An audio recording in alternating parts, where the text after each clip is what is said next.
Hi, and welcome to Creepy Crime Story, where the darkest truths aren't imagined, they're real. Halawa, Ovu. Early afternoon light pushes through a front doorway that should have been shut. Two vehicles sit in the driveway. Inside, a hallway ends the search. On the floor is 43-year-old Amy Takaki Bright, an educator known in Honolulu's school community, unresponsive, with sharp force trauma that a medical examiner will classify as multiple chop wounds to the head and neck.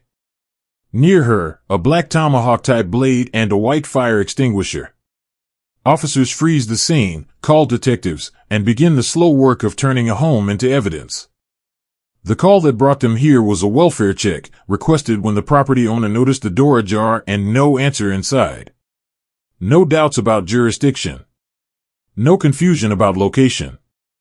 This is a homicide scene inside a residence in Halawa. From this point forward, that will not change. First steps follow a predictable, necessary order. Detectives secure entry points, note the position of the body, and document surface patterns in the corridor without speculation. Photographs come first, then swabs, then bagging of the tomahawk and the extinguisher. Each item is sealed, labeled, and routed to the lab. The initial briefing is tight, cause of death will read as sharp force chop trauma, manner, homicide. No one opines on motive. No one guesses about who swung what or why. They don't have to. Evidence will lead. Amy's identification is confirmed through standard procedures. A short call to her workplace verifies employment, a longer call to next of kin is handled with care. Viewers in Hawaii know this routine. The science is clinical, the impact is not. Domestic spaces turn into crime scenes in minutes, and the only way back to clarity is process. Process here means a linear build. Scene control anchors the case. Forensic work starts with what is visible, weapon, blood, trace, and moves toward what is testable, DNA mixtures, potential touch DNA on the handle, and transfer on nearby items. The hallway layout matters. It limits angles of approach and potential trajectories. So do timestamps, when the welfare check was requested, when officers crossed the threshold, when the house was sealed. Each mark on the clock narrows the window. There is a second thread detectives cannot ignore: activities in Halawa the night before the discovery. A custody event unrelated to this homicide produced clothing and a glove that appeared to bear blood. Those items are now part of the same laboratory queue as the tomahawk. If the biology connects across the two collections, the timeline tightens. If it doesn't, the case remains a scene-only homicide with a wide field of possibilities. Either way, the next chapter is science. You'll notice the tone tonight is direct, almost austere. That's intentional. We are not dramatizing a family's worst moment. We are reconstructing it with the few facts the public record allows: a home, a hallway, a specific weapon, and a cause of death that leaves little doubt about intent to harm. In communities like Honolulu, murders aren't just crimes, they tear at the expectation that home is safe. The work ahead asks a harder question: what happened between late Wednesday night and late Thursday morning, and who had the opportunity to be here? The house in Halawa is sealed. Detectives move from observation to documentation. The hallway is logged as the primary scene. Evidence markers are placed once, then left alone. We keep it simple: photograph, collect, seal, and send. The black tomahawk is lifted, bagged, and labeled. The white fire extinguisher is handled the same way. Doorway edges, light switches, and the immediate floor area are swabbed for possible touch DNA. A master log records who touched what and when. No speeches, no theories, just a clean chain of custody. The medical examiner's early read gives the case direction: multiple chop wounds to the head and neck. Chop matters because it points to a bladed instrument used with force. That narrows what the weapon could be and how close the assailant had to get. It also explains why the hallway became the focus: narrow space, short angles, limited routes in and out. The purpose is not drama. It's geometry. In small interiors, movement leaves patterns officers can later match to contact points and spatter direction. Back at the lab queue, the priority items are obvious. First, the Tomahawk's head and handle for DNA.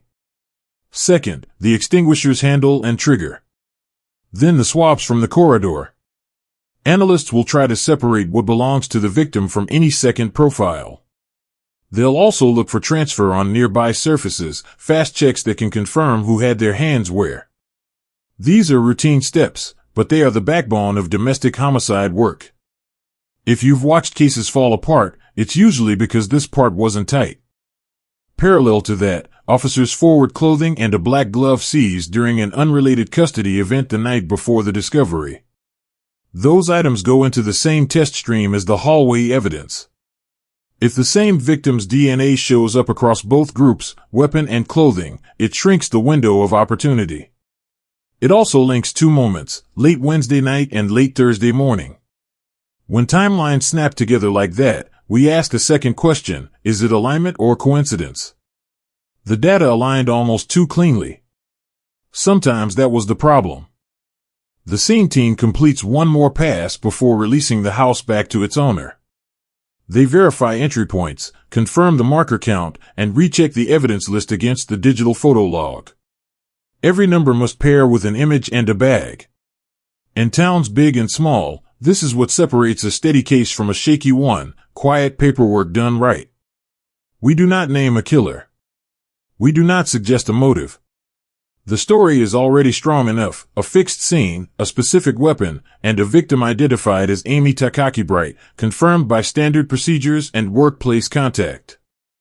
I've covered enough of these to know viewers don't need jargon to follow what matters. What matters is that the hallway weapon and the seized clothing are headed to the same lab, under the same protocols, within hours of each other. That means comparisons can be made without guesswork. If you're watching from home, ask yourself what you'd want to know next, whether the Tomahawk carries a mixed profile, whether the glove or jeans carry the victim's blood, and whether those findings line up with the narrow window implied by the welfare check timeline.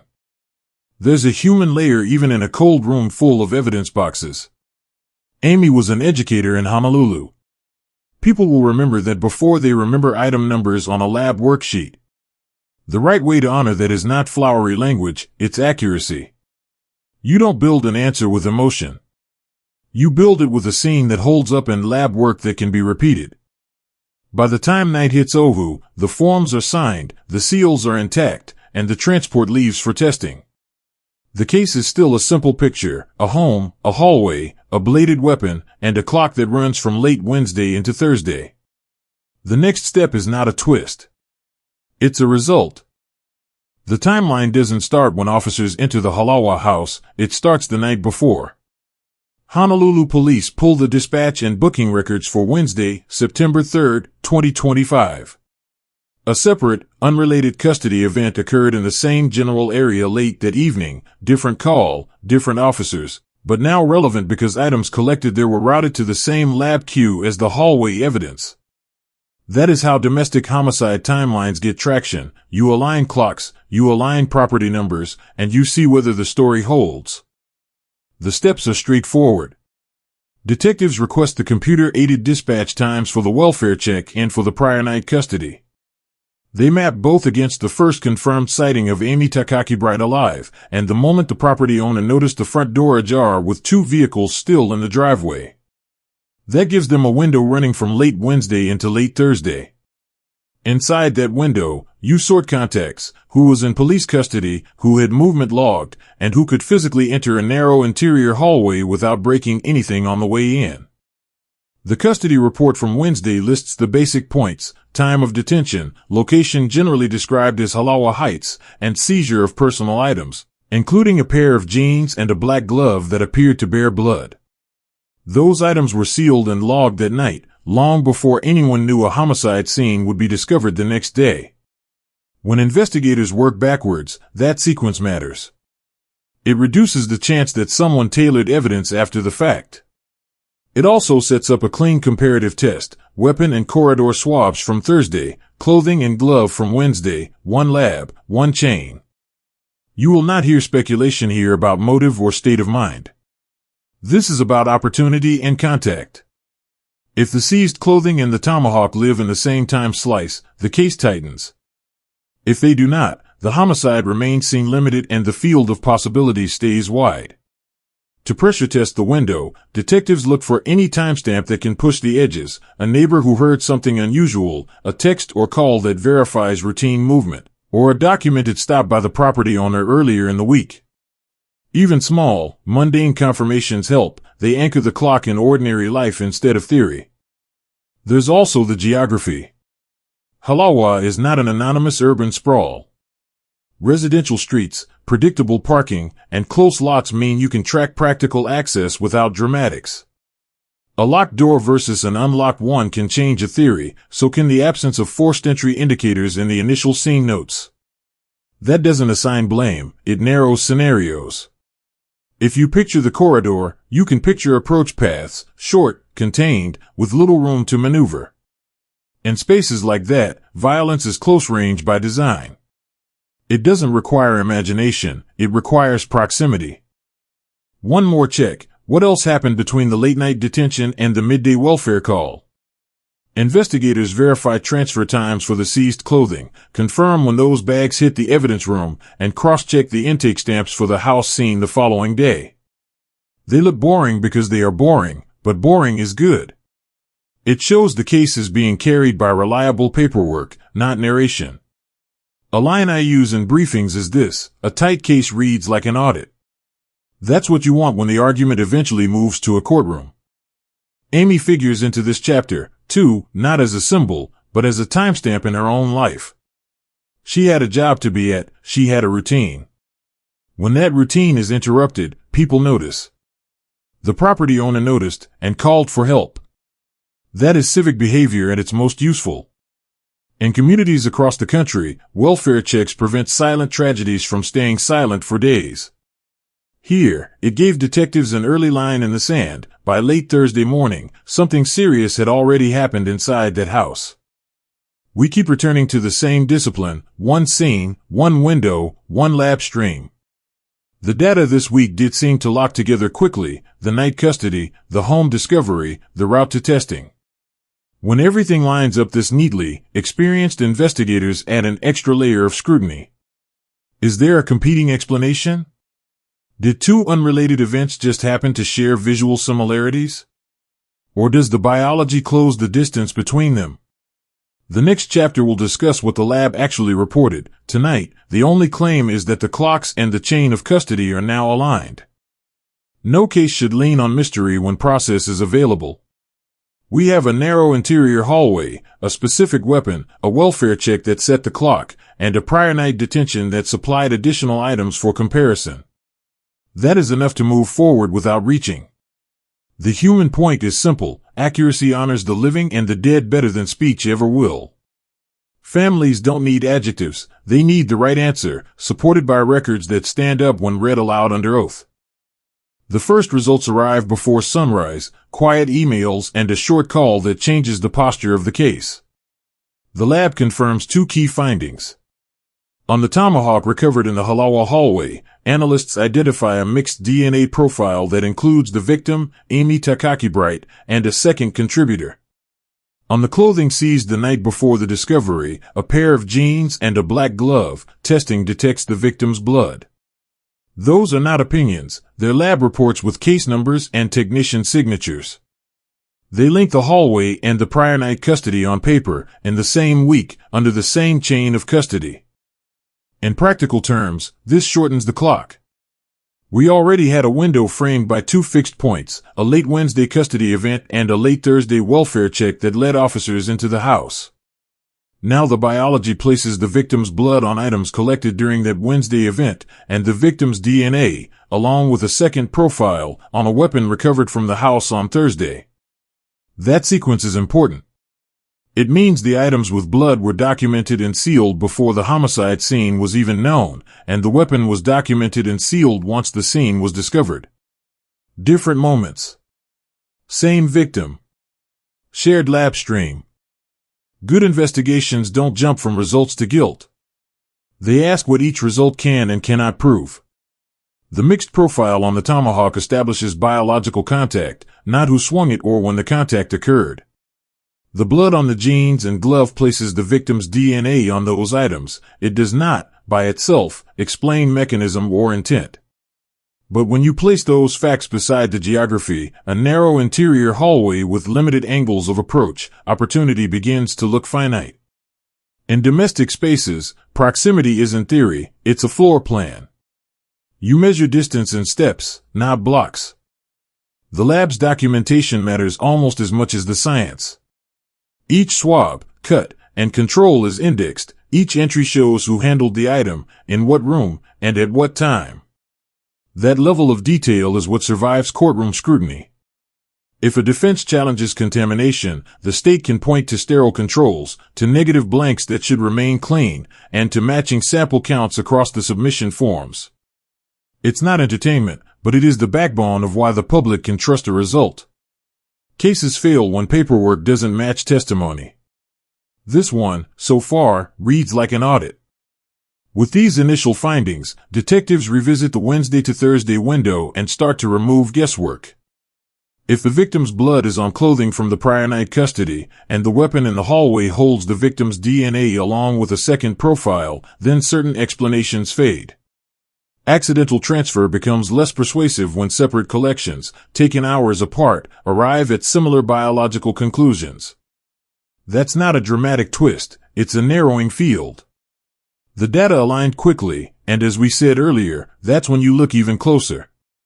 What else can verify the sequence without building stories around it? Two things usually help: corroborating lab work and independent timestamps. The lab can expand the analysis, additional swabs on the Tomahawk's handle, interior swabs from the extinguisher's trigger, and comparison testing against elimination samples from first responders who lawfully touched the scene.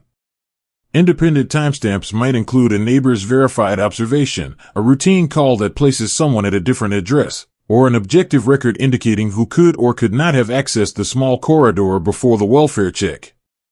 In Honolulu cases like this, you do both. You shore up the biology and you chase the clock to a tighter edge. There's a human truth behind the forms. Amy was a person with a role in her community, not a statistic. Viewers across the country know educators who keep schools steady when life gets chaotic. The right way to respect that is to keep this story factual, not theatrical, no invented motives, no guesswork about what someone felt. The work honors her by delivering an answer that is accurate and defensible. Families need conclusions that stand up under oath, not narrative flourishes. By midday, the team briefs supervisors on next steps. Expect a formal comparison between the second DNA profile on the Tomahawk and known reference samples. Expect more targeted cuts from the clothing to map where the victim's blood is present and whether any other biological material is recoverable. Expect a request to fast-track the reports into a prosecutable packet, because once you can show scene-level contact and prior night blood on items tied to the same individual, you are moving from suspicion to probable cause. The language stays careful: alleged, charged when it happens, indicted if a grand jury agrees, and presumed innocent unless and until a jury says otherwise. If you follow real cases, you know this moment, when lab results compress time, is where narratives often go off the rails. People rush to motives, or to headlines that promise closure. We're not doing that. We're staying with what the lab actually said, and why it matters. The house in Halawa is still the only scene. The hallway is still the only point of violence. The weapon is a tomahawk recovered there. The victim is Amy Takaki Bright. The year is 2025, and as of October 18th, this remains an active, pending case in Hawaii. Every sentence beyond that will come from records, not invention. One last thought for those watching as neighbors, not lawyers: it was the welfare check that forced this into daylight. In communities everywhere, a call made because something felt off can be the difference between silence and answers. That isn't preaching. It's a practical reminder that public safety is often a shared job. Before anyone talks motive, a clean case checks documents. Detectives pull civil records, family court filings, and basic employment verification. It is not the most dramatic part of an investigation, but it closes gaps that rumor tries to fill. In this file, two dates matter: the marriage in 2025 and a divorce filing in early August, less than 5 months after the wedding. Those entries aren't opinions or social media impressions. They are stamped by the court and time indexed in a way a jury can understand without coaching. The point of confirming a marriage and a recent filing isn't to narrate private life. It's to establish relationship status for the record, spouse, residents, and who had lawful access to the home. Domestic homicides rise or fall on proximity and access. You can't evaluate either until you know who legitimately lived there and when that status changed. In Halawa, the paperwork shows a legal marriage on the books in 2025, then a petition to dissolve it about 5 months later. That context frames the who could be here and why questions the same way a keyholder log does in a commercial case. Detectives then step out of the relationship lane and into routine checks that keep this story grounded in everyday life.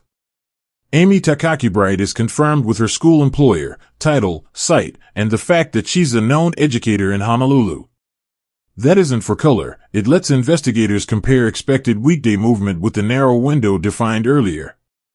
If a person with a predictable job fails to make routine contact, the silence itself can be a timestamp. In this case, the property owner's welfare check already gave us that flag. Employment verification gives it context. Routine builds reliability. From here, the paperwork side looks for any court or police mentions that could affect detention decisions down the road. Prosecutors later cite prior incidents and filings to argue dangerousness and to support a mental health evaluation order. That is courtroom posture, not verdict language. It matters because it shapes bail decisions, where someone waits while the case moves, without implying guilt. You'll hear the phrase no bail soon enough, but the reason it appears in this sequence is that records like these prepare the ground for what judges consider when public safety is argued. We're still early, we stick to what's documented. You may notice how the narrative tightens without raising our voices. We have a domestic residence, a verified relationship, and a petition to end that relationship weeks before the discovery. Parallel to that, we have lab findings that connect the victim to a weapon at the scene and to clothing collected the night before. None of that announces an answer by itself. Together, they justify moving the file from suspicious death to a charging posture once investigators believe probable cause is present. The language stays careful: alleged, charged, indicted, presumed innocent. The record moves, we do not rush it. There's a human reason to keep this chapter disciplined. Amy is more than a case number, and her family and colleagues will watch coverage for mistakes. When content strays into speculation, people who love the victim have to live with that noise. The honest way to treat them, and the public, is to show what the system actually does: confirm relationships with documents, verify routine with employers, and let those pieces inform access and opportunity without delivering a lecture. Accuracy is not dry, it's respectful. Investigators also check for any active orders that could complicate contact, protective filings, prior police calls, or civil notes that explain why someone might or might not be present at a residence. If anything exists, it becomes part of the prosecutorial risk picture, usually in detention memos, not in public narrative. When defense counsel enters, those same records can be used to challenge the state's view or to argue conditions other than detention. This is why the paper trail belongs in the story. It's not background, it's how courts think. By the end of this pass, supervisors are satisfied that the relationship and access questions are documented, not assumed. The residence is a lawful shared space. The marriage exists on paper. The August filing exists on paper. Employment verification exists on paper. These are anchors. They keep the coming steps, arrest, charge, indictment, from looking like leaps. And they give viewers a straight line from hallway to courtroom without side paths that turn the case into two competing stories. One victim, one residence, one track. We'll pivot next to the legal actions that followed once those anchors and the lab's initial results were in hand. Not because headlines demanded it, but because that's the order the system used here in Honolulu in September 2025. When the facts are steady, the steps are predictable: arrest, charge, grand jury. Each carries different standards and different language. We'll walk through those exactly as they happened, on the days they happened, without embellishment. By Saturday evening, September 6, 2025, the file in Honolulu has crossed the line. After a week that moved from a sealed hallway in Halawa to first-wave DNA confirmations, detectives brief prosecutors, document probable cause, and coordinate with HPD to take a suspect into custody. The language stays exact because it has to. The arrest entry lists the time, the charge, and the booking, murder in the second degree, connected to the death of 43-year-old Amy Takaki Bright inside a private residence in Halawa, Oahu. The name associated by authorities is Frank Bright, 38. Nothing in that paragraph is a motive. It is a sequence. Arrests are not verdicts. They're a signal that the investigation can be explained in a way a court recognizes: a homicide scene fixed to a hallway, a weapon recovered at that scene, laboratory reports showing the victim's DNA on that weapon along with a second contributor, and the victim's blood on clothing and a glove seized the night before during a separate custody event. Prosecutors package those elements as probable cause. A judge reads the paperwork and the booking moves forward. The narrative doesn't need louder music. It needs accuracy.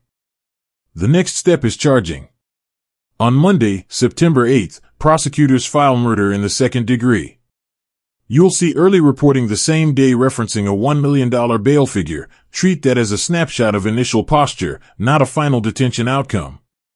Charging locks in the state's theory at the complaint stage that the victim died by sharp force trauma, multiple chop wounds, and that the evidence supports a criminal homicide count under Hawaii law.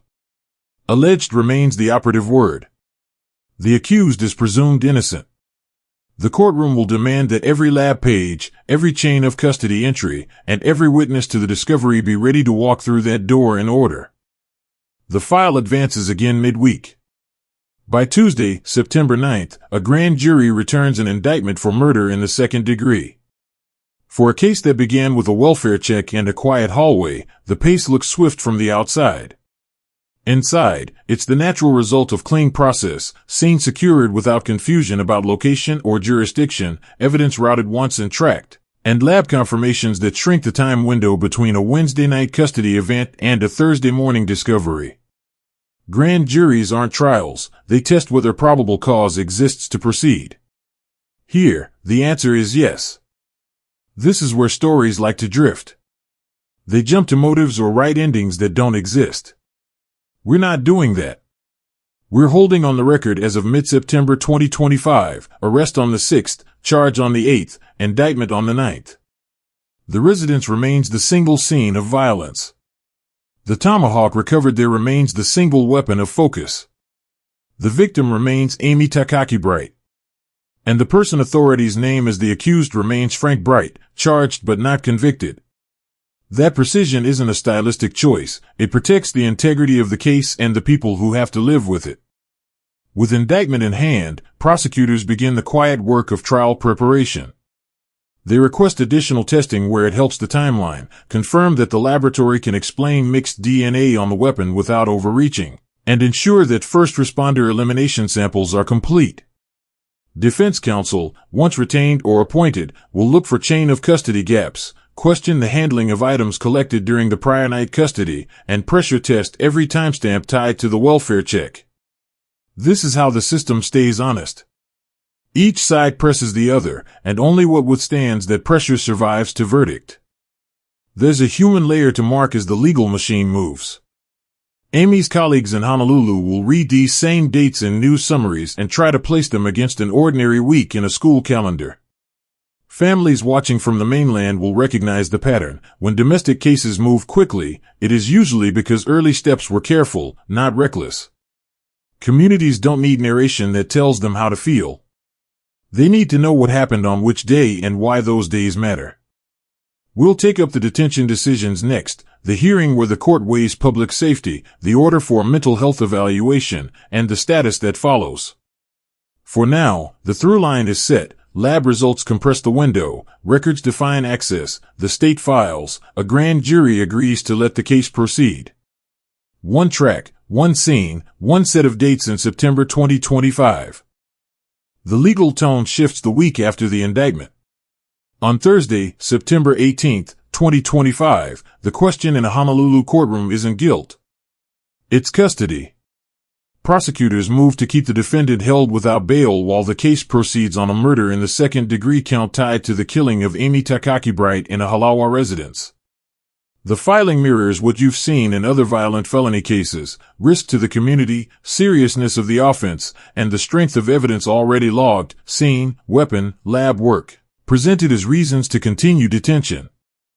Hawaii courts don't treat detention as punishment, it's a forward-looking assessment. Judges ask whether any set of conditions, monitoring, orders, treatment, would reasonably assure community safety and court appearance. The state argues no, citing the lethality of the injuries described by the medical examiner, the confined nature of the hallway scene, and the biological results that connect the victim to the tomahawk and to clothing seized the prior night. Defense counsel pushes back the way defense counsel should: chain of custody scrutiny, contamination possibilities, and the reminder that mixed DNA on a weapon doesn't answer every question about who wielded it or when. Presumption of innocence stays on the table. That never moves. Two additional issues shape the hearing. First, the prosecution references prior incidents the court may consider in weighing dangerousness. Second, the judge orders a mental health evaluation. That evaluation is not a verdict on sanity, motive, or capacity. It's an assessment step common in homicide cases where the court wants a clearer clinical picture before deciding what conditions, if any, could safely apply. In plain language, the court pauses to gather more information, then revisits detention with that information in hand. This is where the early press snapshot about a $1 million bail meets the reality of a live hearing. Initial figures often appear in charging coverage, but at the detention stage, the judge can depart based on a fuller record. Here, the court maintains a no-bail posture and sets the evaluation in motion. That means the defendant remains in custody while clinicians complete their reports. It also means the attorneys will be preparing for the next setting with a record that now includes both grand jury action and the court's clinical order. Nothing in this sequence changes the evidentiary core you've watched build since the welfare check: one scene, one weapon, a set of lab results that compress the window between a Wednesday night custody event and a Thursday discovery. The detention ruling doesn't add elements to the charge, it manages risk while the case matures. In practice, prosecutors will continue to refine their forensic packet: additional swabs, elimination controls, and documentation to explain mixed DNA without overstating it. Defense will keep testing the edges: when items were collected, by whom, and what each lab finding can actually prove beyond contact. People following from home often jump ahead at this stage, looking for motives or courtroom theatrics. The disciplined view avoids both. What matters is that the court has set a clear posture for the weeks ahead: detention without bail, evaluation ordered, case pending. That protects the community and the record at the same time. It also preserves every right the accused holds under the Constitution. You can respect both ideas in the same breath. Amy's name stays central as these dates pass. In communities like Honolulu, educators are anchors; their absence is felt immediately. The most respectful thing a narrative can do for a family is to keep the details straight and the language precise. Today, precision means this: as of September 18, 2025, the defendant remains in custody under a no-bail order, with a court-directed mental health evaluation underway, and the prosecution preparing a homicide case that will live or die on the quality of its evidence. The investigation is finished, the courtroom work is next. Prosecutors in Honolulu will present a simple build: a fixed interior hallway in Halawa, a single recovered weapon, medical findings of multiple chop wounds, and lab results that place the victim, Amy Takaki Bright, on the tomahawk and on clothing seized the night before the discovery. The emphasis isn't drama, it's sequence. Wednesday night to Thursday late morning, 2 evidence streams processed under one chain, and a window that closes fast. Defense counsel will press each link. Mixed DNA shows contact, not who wielded the weapon. Chain of custody must be tight: who collected what, when, and how contamination was controlled.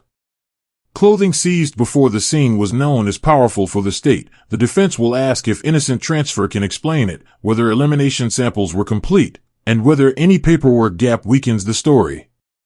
That's the system doing its job. A verdict shouldn't rest on narration, it should rest on records that survive cross-examination. The court has already set the posture for what comes next. After the indictment, a judge maintained no bail and ordered a mental health evaluation, standard steps in a violent felony case with documented lethality. Those decisions protect the public while preserving every right the accused holds. They are not a preview of guilt. They are a guardrail while the case moves toward trial. Keep the case straight: one victim, one scene, one timeline. Amy Takaki Bright, 43, was found inside her Halawa home. Authorities have named her husband, Frank Bright, 38, as the defendant, charged with murder in the second degree and indicted by a grand jury. Early reporting referenced a $1 million bail figure. The live ruling that followed left him held without bail, with the evaluation in process. As of October 18, 2025, this case remains pending in Hawaii court. There are no alternate outcomes to report and no motive claims we can responsibly add. Two quiet takeaways matter beyond this file. First, welfare checks save time and sometimes lives. If something feels wrong, call. Second, accuracy is a form of respect. Families deserve a record that's careful and clear, not speculation. That's been our aim from the first hallway description to this final minute: facts that align, language that doesn't overreach, and a single, coherent account that will stand when read aloud under oath. I've covered enough scenes to know this: accuracy is respect. A welfare check, a careful chain of custody, and a community that pays attention. That's how we honor Amy and protect each other. We can disagree about policy, but we can agree on this: if something feels wrong, speak up. Now I'd love to hear from you. What would you tighten first in a case like this, the timeline or the evidence handling? Tell me where you're watching from. If this story moved you, or didn't, say why. And if you want more careful, human true crime, hit subscribe so you don't miss the next case.